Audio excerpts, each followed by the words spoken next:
Same ওয়েতে ক্যামেরাতে দেখো মার এই দুটো সেকশন, ঠিক সেকশন কিন্তু ডান দিকে জানাবো বাদিকেও তাই, কোনোভাবে ডান দিক বাদিক আলাদা হবে না। হ্যাঁ, এই হলো, আমাকে একটু স্পেস দে। এই হলো বডির সাথে এলো সেম ওয়েতে, এরমভাবে নয়, এই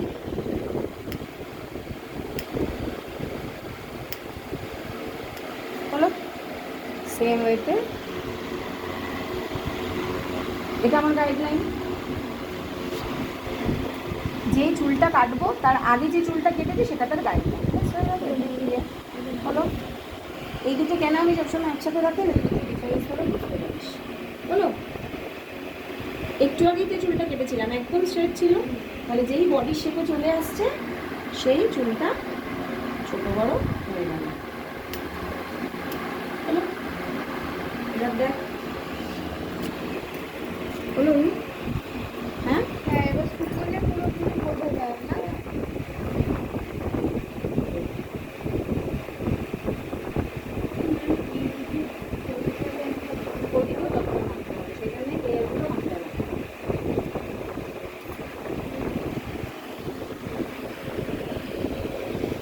হলো হয়েছে।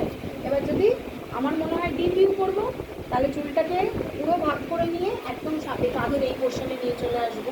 দেখ আমি কাটছি না, কারণ কাটলে আরও ছোটো হয়ে যাবে। দেখ যদি আমি দেখ এখানে চুল কেটে মা নিবেন হবে যখনই বলবো ডিপ ইউ, এই দেখ দেখ আনিবেন, কারণ আমি এই মাত্র কেটেছি কিন্তু আনিবেন। তাহলে যদি এটাকে আমি এর সাথে কেটে দিই ডিপ হয়ে যাবে, ডিপ ইউ থাকবে না এটাই থাকবে। হ্যাঁ, তাহলে এখানে যদি আমি কাটি তাহলে হচ্ছে এই জায়গাটায় আরও চুলটা তাহলে আরও পয়েন্টেড হয়ে যাবে। এখানেও সেম। একটুখানি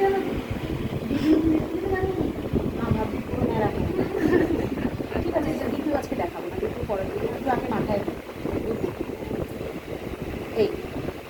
এই জানিবেন হলো। তাহলে আবার এটা কাটার সময় আমার হাতটা কিরম থাকবে এই, তাহলে কি এদিকে ছোটো এদিকে বড়, তাহলে ইউটাতে এরম থাকবে এই, এইদিকের পোর্শনটা সবসময় ছোটো, এদিকের পোর্শনটা বড়। হলো, ঢুকেছে মস্তকে সবাই। পরের দিন